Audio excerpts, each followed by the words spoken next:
ಹೇಗಿದ್ದೀರಾ? I hope ಎಲ್ಲರೂ ಚೆನ್ನಾಗಿದ್ದೀರಾ ಅನ್ಕೋತೀನಿ. ತುಂಬ ದಿನ ಆದಮೇಲೆ ಲಾಂಗ್ ವಿಡಿಯೋನ ಮಾಡ್ತಾ ಇದ್ದೀನಿ. ಇವತ್ತು ನಾವು ಲಾಂಗ್ ವಿಡಿಯೋದಲ್ಲಿ ಏನು ಮಾಡ್ತಿದ್ದೀವಿ ಅಂದರೆ ಮೋಮೋಸು, ಅದು ಮನೆಯ ಶೈಲಿ ಹೆಲ್ತಿಯಾಗಿ ಮಾಡ್ತಾ ಇದ್ದೀನಿ. ಸೊ ಅದಕ್ಕೆ ಏನೇನು ಫಸ್ಟು ತರಕಾರಿನ ಹೆಚ್ಕೊಂಡಿದ್ದೀನಿ ಅಂತ ತೋರಿಸ್ಬಿಡ್ತೀನಿ. ಫಸ್ಟ್ ಬಂದು ಚಿಕ್ಕದಾಗಿ ಕ್ಯಾರೆಟ್ನ ಹೆಚ್ಕೊಂಡಿದ್ದೀನಿ, ನಂತರ ಬೀನ್ಸ್ನ ಹೆಚ್ಕೊಂಡಿದ್ದೀನಿ, ಆಮೇಲೆ ಎಲೆಕೋಸನ್ನ ಹೆಚ್ಕೊಂಡಿದ್ದೀನಿ ಚಿಕ್ಕದಾಗಿ, ಒಂದು ಈರುಳ್ಳಿ, 2 ಖಾರ ಇರೋ ಮೆಣಸಿನ್ಕಾಯಿ, ಹಾಗೆ ಕ್ಯಾಪ್ಸಿಕಮ್, ಸ್ವಲ್ಪ ಜಜ್ಜಿದ ಬೆಳ್ಳುಳ್ಳಿನ ಇಟ್ಕೊಂಡಿದ್ದೀನಿ. ಸೊ ಮುಂದೆ ಏನು ಮಾಡೋದಂತ ಹೇಳ್ತೀನಿ ಬನ್ನಿ. ಸೊ ಈಗ ಏನೇನು ಹೆಚ್ಕೊಂಡಿದ್ದೀನಿ ಅಂತ ಹೇಳಿದೆ. ಈಗ ಹಿಟ್ಟು ಕಲಿಸ್ಕೋಬೇಕು. ಸೊ ಹಿಟ್ಟು ಯಾಕೆ ಕಲಿಸೋದು ಅಂತ ಹೇಳ್ತೀನಿ ಬನ್ನಿ. ಸೊ ಒಂದು ಪಾತ್ರೆನ ತೊಗೊಂಡಿದ್ದೀನಿ. ಸೊ ಈಗ ಫಸ್ಟು ಹಿಟ್ಟು ಕಲಸೋಕ್ಕೆ ಮೈದಾ ಹಿಟ್ಟನ್ನ ಹಾಕ್ಕೋತಾ ಇದ್ದೀನಿ. ನೀವು ಕ್ವಾಂಟಿಟಿ ನೋಡಿಬಿಟ್ಟು ಎಷ್ಟು ಮಾಡ್ತೀರೋ ಅನ್ನೋದ್ರ ಮೇಲೆ ನೀವು ಹಿಟ್ಟನ್ನ ಹಾಕ್ಕೋಬೇಕು. ಸೊ ಇಷ್ಟ ಸ್ವಲ್ಪ ಲೈಟಾಗಿ ಉಪ್ಪನ್ನ ಹಾಕಬೇಕು, ನಂತರ ಸ್ವಲ್ಪ ಲೈಟಾಗಿ ಆಯಿಲ್ನ ಹಾಕಬೇಕು. ಕಟ್ ಮಾಡಿ ಈಗ ಹಿಟ್ಟನ್ನ ಒಂದು ಸಲ ಕಲಿಸ್ಕೋಬೇಕು, ಎಲ್ಲ ಆಯಿಲ್ ಇದಾಗತ್ತ. ನಾನೊಂದು 15 ಮೋಮೋಸ್ ಆಗೋಷ್ಟು ಹಿಟ್ಟನ್ನ ಕಲಿಸ್ಕೊಂಡಿದ್ದೀನಿ. ಎಷ್ಟು ಬೇಕೋ ಅಷ್ಟು ನೀರನ್ನ ಹಾಕ್ತಾ ಒಂದು ಅದಕ್ಕೆ ಚಪಾತಿ ಹಿಟ್ಟು ಥರ ಕಲಿಸ್ಕೋಬೇಕು. ಸ್ವಲ್ಪ ಸ್ವಲ್ಪ ಹಾಕಿ ಕಲಿಸ್ಕೊಳ್ಳಿ. ಏನಾದರೂ ಕಲಿಸುವಾಗ ಅಥವಾ ನೀರು ಅನಿಸಿದ್ರೆ ಅಥವಾ ಗಟ್ಟಿ ಆದರೆ ಸ್ವಲ್ಪ ನೀರು ಹಾಕೊಂಡು ಹಾಕ್ಕೊಳ್ಬೇಕು. ಒಂದು ವೇಳೆ ನೀರು ಅನಿಸಿದ್ರೆ ಸ್ವಲ್ಪ ಹಿಟ್ಟನ್ನ ಹಾಕ್ಬಿಟ್ಟು ಕಲಿಸ್ಬೇಕು. ನನಗೆ ಕನ್ಸಿಸ್ಟೆನ್ಸಿ ನೋಡಿಬಿಟ್ಟು ನೀವು ಕಲಿಸ್ಕೊಳ್ಳಿ. ನೋಡಿ ಇಲ್ಲಿ ಸ್ವಲ್ಪ ನನಗೆ ಆಳಕ್ಕಾಗಿದೆ ಅಂತ ಅನ್ನಿಸ್ತಾ ಇದೆ. ಸೊ ಅದಕ್ಕೋಸ್ಕರ ನಾನು ಮಾಡ್ತೀನಿ, ಲೈಟಾಗಿ ಸ್ವಲ್ಪ ಮೈದಾ ಹಿಟ್ಟನ್ನ ಹಾಕ್ಬಿಟ್ಟು ಇನ್ನೊಂದು ಸಲ ಕಲಿಸ್ಕೊತಾ ಇದ್ದೀನಿ. ಸೊ ಈ ಥರ ಇದು ಚಪಾತಿ ಲಟ್ಸೋ ಥರ ಕಲಿಸ್ಕೋಬೇಕು. ನೋಡಿ ಸ್ವಲ್ಪ ಹೊತ್ತು ಹಿಟ್ಟು ನೆನಿಬೇಕು. ಸೊ ಇವಾಗ ಹಿಟ್ಟನ್ನ ಕಲಸಿ ಇಟ್ಕೊಂಡ್ವಿ. ಈಗ ನಾವು ಸ್ಟಫಿಂಗ್ನ ರೆಡಿ ಮಾಡ್ಕೋಬೇಕು, ಇಲ್ಲಿ ಹೆಚ್ಚಿರೋದನ್ನೆಲ್ಲ. ಸೊ ಇವಾಗ ಸ್ಟಫಿಂಗ್ನ ಹೇಗೆ ಮಾಡೋದು ಅಂತ ಹೇಳ್ಕೊಡ್ತೀನಿ ಬನ್ನಿ. ಕಟ್ ಮಾಡಿ. ಸೊ ಫಸ್ಟು ಗ್ಯಾಸ್ನ ಆನ್ ಮಾಡ್ಕೋಬೇಕು. ಒಂದು ಪ್ಯಾನ್ನ ಇಟ್ಕೊತಿದ್ದೀನಿ. ಸ್ವಲ್ಪ ಕಾಯಬೇಕು ಪ್ಯಾನು. ನಂತರ ಅದಕ್ಕೆ ಸ್ವಲ್ಪ ಆಯಿಲ್ನ ಹಾಕೋಬೇಕು.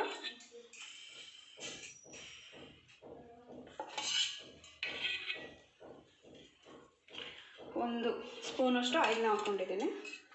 ಈಗ ಎಣ್ಣೆ ಕಾದ ನಂತರ ಸ್ವಲ್ಪ ಜಜ್ಜಿ ಬೆಳ್ಳುಳ್ಳಿನ ಹಾಕ್ಕೋಬೇಕು, ಜಜ್ಜಿರೋದು. ಅದು ಸ್ವಲ್ಪ ಫ್ರೈ ಆದ ತಕ್ಷಣ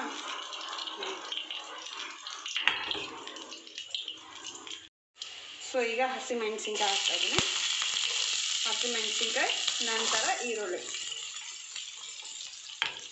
ಹಾಕ್ಬಿಟ್ಟು ಫ್ರೈ ಮಾಡ್ಕೋಬೇಕು.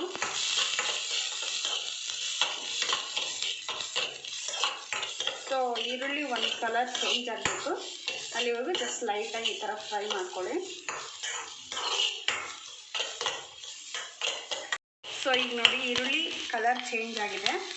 ಈಗ ಅದಕ್ಕೆ ನಾವು ಇಟ್ಕೊಂಡಿರೋಂಥ ಎಲ್ಲ ತರಕಾರಿನ ಹಾಕೋಣ. ಫಸ್ಟು ಕ್ಯಾಪ್ಸಿಕಮ್ನ ಹಾಕ್ತಾಯಿದ್ದೀನಿ, ನಂತರ ಕ್ಯಾರೆಟು, ಆಮೇಲೆ ಬೀನ್ಸ್ ಹಾಕ್ತಾಯಿದ್ದೀನಿ, ನೆಕ್ಸ್ಟು ಎಲೆಕೋಸು. ಎಲ್ಲನೂ ಹಾಕ್ಬಿಟ್ಟು ಈಗ ಒಂದು ಸಲ ಕಲಿಸ್ಕೋಬೇಕು. ಎಲ್ಲವೂ ತರಕಾರಿ ಮಿಕ್ಸ್ ಆಗೋ ಥರ. ಮನೇಲಿ ಯಾವ ತರಕಾರಿ ಇರುತ್ತೆ ಅದನ್ನು ಬಳಸ್ಬಿಟ್ಟು ಮಾಡಿ. ಸೊ ಇವಾಗ ನೋಡಿ ತರಕಾರಿ ಎಲ್ಲ ಒಂದು ಹಾಫ್ ಬೆಂದಿದೆ. ಇದೇ ಥರ ಈಗ ಬೇಯುವಾಗ ನಾವೇನು ಹಾಕಬೇಕು ಅಂತಂದರೆ ಇದರಲ್ಲಿ ಲೈಟಾಗಿ ರುಚಿಗೆ ತಕ್ಕಷ್ಟು ಉಪ್ಪನ್ನ ಹಾಕಬೇಕು. ಸೊ ಸ್ವಲ್ಪ ಮಸಾಲ ಪೌಡರ್ ಒಂದು ಹಾಫ್ ಸ್ಪೂನ್ ಅಷ್ಟೇ ಹಾಕ್ಕೊಳ್ಳಿ. ನಂತರ 1/4 ಟೀ ಸ್ಪೂನು ಅರಿಶಿನ ಹಾಕ್ತಾಯಿರ್ತೀನಿ. ಅರಿಶಿನ ಒಂದು ಸಲ ಮಿಕ್ಸ್ ಮಾಡ್ಕೊಬೇಕು. ನಿಮಗೆ ಬೇಕಿದ್ರೆ ಚಾಟ್ ಮಸಾಲ ಕೂಡ ಆ್ಯಡ್ ಮಾಡ್ಕೋಬೋದು. ಸೊ ಇವಾಗ ಬೆಂದಿದೆ, ಇದನ್ನ ಕ್ಲೋಸ್ ಮಾಡ್ಕೊಂಬಿಡೋಣ. ಅಷ್ಟರಲ್ಲಿ ನಾವು ಚಪಾತಿ ಥರ ಲಟ್ಸ್ಕೊಳ್ಳೋಣ. ಇವಾಗ ಸ್ಟಫಿಂಗ್ನ ರೆಡಿ ಮಾಡಿದ್ದೀವಿ. ಸೊ ಈ ಮೋಮೋಸ್ಗೆ ನಾವು ಚಪಾತಿ ಥರ ಚಿಕ್ಕ ಚಿಕ್ಕ ಪೂರಿ ಥರ ಲಟ್ಟಿಸ್ಕೋಬೇಕು. ಸೊ ಹಿಟ್ಟು ಕೂಡ ಚೆನ್ನಾಗಿ ನೆಂದಿದೆ. ಒಂದು ಸಲ ಹಾಗೆ ನಾದ್ಕೊಂಡು ಚಿಕ್ಕ ಚಿಕ್ಕ ಉಳ್ಳಿ ಮಾಡಿ ನಾವು ಇವಾಗ ಪೂರಿ ಥರ ಲಟ್ಟಿಸ್ಕೋಬೇಕು. ಬನ್ನಿ. ಸೊ ಈಗ ಫಸ್ಟ್ ಈ ಇಲ್ಲೆಲ್ಲ ನಾನು ಕ್ಲೀನ್ ಮಾಡ್ಕೊಂಡಿದ್ದೀನಿ. ಆದರೂ ಒಂದ್ಸಲ ಈ ಥರ ಒರೆಸ್ಕೊಂಡ್ಬಿಡ್ತೀನಿ. ಸೊ ಹಿಟ್ಟು ನೆಂದಿದೆ, ಆದರೂ ಒಂದ್ಸಲ ಮೆತ್ತಗಾಗಿರುತ್ತಲ್ವ ನೆಂದು ಒಂದ್ಸಲ ಸ್ವಲ್ಪ ಒಣ ಹಿಟ್ಟು ಹಾಕ್ಕೊಂಡು ನಾದ್ಕೊಂಡಿದ್ದೀನಿ. ಈ ಥರ ನಾದೋದ್ರಿಂದ ಹಿಟ್ಟು ಒಂದು ಹದಕ್ಕೆ ಬರುತ್ತೆ. ತೀರಾ ಮೆತ್ತಗಿದ್ರೆ ಅದು ಉದ್ಲಿಕ್ಕೆ ಸರಿ ಹೋಗಲ್ಲ. ಸೊ ಹಂಗಾಗಿ ಗಟ್ಟಿ ಇರಬೇಕು. ನಾನು ಕಟ್ಟೆ ಮೇಲೆ ನಾದ್ಕೊಳ್ಳೋದು, ಬೇಕಿದ್ರೆ ನೀವು ಪಾತ್ರೆಯಲ್ಲಿ ನಾದ್ಕೋಬೋದು. ನಾನು ಈ ಥರ ಮಾಡಿಕೊಂಡು ಸೊ ಚಾಕಲ್ಲಿ ಕಟ್ ಮಾಡ್ಕೊತಿದ್ದೀನಿ. ನೈಫಲ್ಲಿ ಕಟ್ ಮಾಡೋದ್ರಿಂದ ಹಿಟ್ಟು ಹತ್ತಲ್ಲ, ಅದಕ್ಕೆ ಚಿಕ್ಕ ಚಿಕ್ಕ ಒಳ್ಳೆ ಥರ ಈ ಥರ ಕಟ್ ಮಾಡ್ಕೊಂಡಿದ್ದೀನಿ. ಸೊ ಈ ಥರ ಮಾಡಿಕೊಂಡು ಸ್ವಲ್ಪ ಒಣ ಹಿಟ್ಟನ್ನ ಎತ್ಕೊಂಡ್ಬಿಟ್ಟು ಇವಾಗ ಉತ್ಕೋಬೇಕು. ಈ ಥರ ಚಿಕ್ಕದಾಗಿ ಲಟ್ಸ್ಕೋಬೇಕು. ತೀರಾ ದಪ್ಪನೂ ಇರಬಾರ್ದು, ತೀರಾ ತಳ್ಳನೂ ಇರಬಾರ್ದು, ಒಂದು ಲೆವೆಲ್ಗೆ ಲಟ್ಟಿಸ್ಕೋಬೇಕು. ಇದನ್ನೆಲ್ಲ ಲಟ್ಟಿಸ್ಕೊಂಡ್ಮೇಲೆ ಸಿಗ್ತೀನಿ. ನೋಡಿ ಪೂರಿ ಥರ ಲಟ್ಸ್ಕೊಂಡಿದ್ದೀವಿ. ಸೊ ಇಷ್ಟು ಆಗಿದೆ. ಇವಾಗ ಇವನು ಒಂದನ್ನೇ ತುಂಬ್ಕೋಬೇಕು. ತುಂಬೋದು ಹೆಂಗೆ ಅಂತ ತೋರಿಸ್ಬಿಡ್ತೀನಿ ನೋಡಿ. ಸ್ಟಫಿಂಗ್ ರೆಡಿಯಾಗಿದೆ. ಫಸ್ಟು ಒಂದು ಉದ್ದಿರೋಂತಹ ಇದನ್ನ ಪೂರಿನ ತಗೋಬೇಕು. ತಗೊಂಡು ನಂತರ ಅದಕ್ಕೆ ಈ ಥರ ಸ್ಟಫಿಂಗ್ನ ಫಿಲ್ ಮಾಡಿಬಿಟ್ಟು ಆ ಕಡೆಯಿಂದ ಈ ಕಡೆಗೆ, ಸೊ ಅದನ್ನು ಸ್ಟೈಲಲ್ಲಿ ಮಾಡ್ತಾರೆ. ನನಗೆ ಅಷ್ಟಾಗಿ ಬರಲ್ಲ, ನಾನು ಸಿಂಪಲಾಗಿ ಮಾಡ್ತಾಯಿದ್ದೀನಿ. ಇಲ್ಲಿ ನೋಡಿ, ಒಂದು ಪ್ಲೇಟ್ ಸಹಾಯದಿಂದ ಇದು ಬಳಸ್ಕೊಳ್ಳಿ. ಈ ಥರ ಬೇಕಾದರೆ ಬೇರೆ ಸ್ಟೈಲಲ್ಲಿ ಕೂಡ ಮಾಡ್ಕೋಬೋದು. ಸ್ಟಫಿಂಗ್ನ ಫಿಲ್ ಮಾಡ್ತಾ ಹೋಗಬೇಕು. ಫಿಲ್ ಮಾಡಿಬಿಟ್ಟು ಒಂದು ಪ್ಲೇಟಲ್ಲಿ ಇಡ್ತಾ ಹೋಗಿ. ಮತ್ತು ನೆಕ್ಸ್ಟು ಒಂದು ತಗೊಳ್ಳಿ, ಅದನ್ನ ಮತ್ತೆ ಇಲ್ಲಿ ಇಟ್ಕೊಳ್ಳಿ. ಇಟ್ಕೊಂಡು ನಂತರ ಮತ್ತೆ ಮಸಾಲನ ಹಾಕ್ಕೊಂಡು ಸ್ಟಫಿಂಗ್ನ ಈ ಥರ ಫಿಲ್ ಮಾಡ್ತಾ ಹೋಗಿ. ನೋಡಿ ಈ ಥರ. ಸೊ ಇದನ್ನೆಲ್ಲ ಫಿಲ್ ಮಾಡಿಕೊಂಡು ಸಿಗ್ತೀನಿ. ಸೊ ಇವು ಉಟ್ಕೊಂಡಾಗಿ ನೆಕ್ಸ್ಟ್ ಈ ಥರ ಸ್ಟಫಿಂಗ್ನ ಫಿಲ್ ಮಾಡ್ಕೊಂಡಿದ್ದೀವಿ. ಇವಾಗ ಬೇಯಿಸೋಕೆ ಇಡಬೇಕು. ಸೊ ಹೆಂಗೆ ಅಂತ ಹೇಳ್ತೀನಿ ಬನ್ನಿ. ಫಸ್ಟಲ್ಲಿ ಇವಾಗ ಗ್ಯಾಸ್ ಸ್ಟವ್ ಹಚ್ಕೊತಾ ಇದ್ದೀನಿ. ಸೊ ಇವಾಗ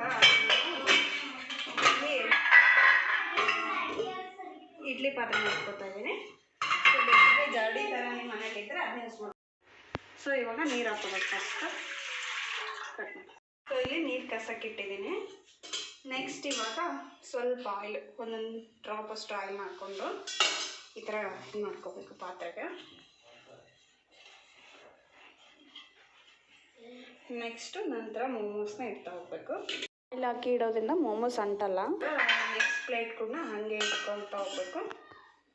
ನಾನು ಹೇಳಿದ್ದೆ 15 ಅಂತ, ಸೊ ಕರೆಕ್ಟಾಗಿ 16 ಆಗಿದೆ. ದೊಡ್ಡದಾಗಿ ಮಾಡ್ಕೊಂಡಿದ್ದೀನಿ. ನೀವು ಒಂದು ಲಿಟಲ್ ಸೈಜಲ್ಲಿ ಮಾಡ್ಕೊಳ್ಳಿ.